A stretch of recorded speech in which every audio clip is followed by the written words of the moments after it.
Sheldon Greaves, and today I want to give a presentation on the origins of writing, specifically in Mesopotamia, where it started in the West. In order to begin, we have to go back to about 8000 BCE, to the beginning of what's called the agricultural revolution, when people learned to grow their own food and do sedentary farming and agriculture rather than hunting and gathering. And this new way of life created a number of new products, new commodities, or at least more of the usual commodities than people were used to dealing with.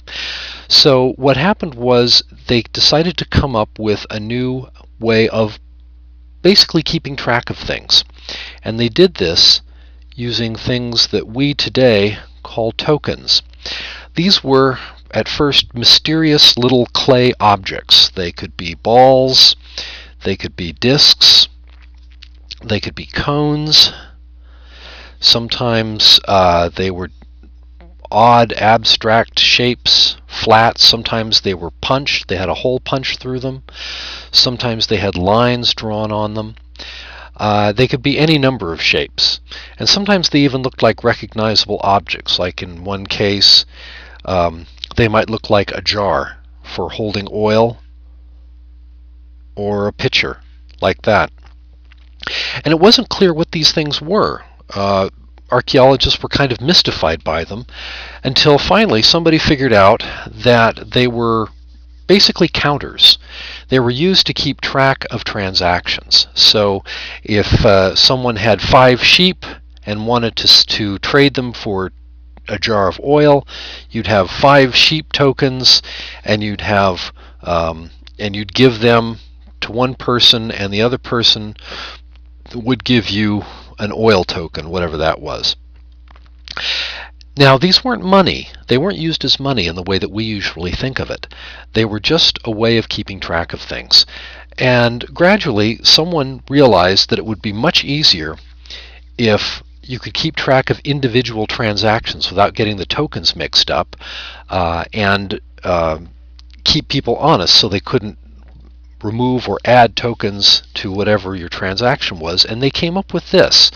It's a hollow clay ball called a bulla, and the bulla held inside of it several tokens representing whatever transaction had been conducted. The problem with a bulla was that you couldn't see inside of it. If you needed to verify its contents, you couldn't do that. So they started doing what they did here, and that is they'd take tokens and press them into the clay to indicate what was inside. Well, then somebody realized, well, if we're doing that, why do we need the bulla in the first place? So that led to the first numeric tablets, like this one here. This is very old, and here it's just a slab of clay with a number of impressions on it made by tokens. Well, then someone decided, well, instead of carrying around a bunch of tokens to press into the clay, why not just draw the picture? And that's where you get the first pictographs. Pictographic tablets followed, like this one here. Well, these two. You have numbers pressed in here, and then you have a drawing, a pictogram of the commodity that's being represented by this transaction. This led to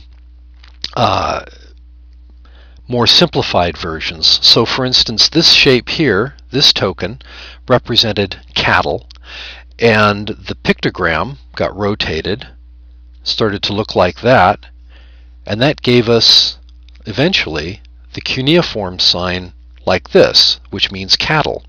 Cuneiform comes from the word cuneus, which is Latin for wedge, because the writing has little wedge-shaped marks. Well, what came out of all this? Well, pretty much everything. It allowed people to transmit knowledge over distances and over time. It allowed people to gradually, as they developed words for ideas, thoughts, actions, feelings, to create letters, treaties, contracts, epic,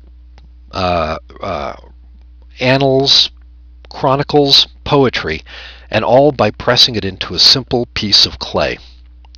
This concludes our demonstration. I hope you enjoyed it. Thank you very much for your attention.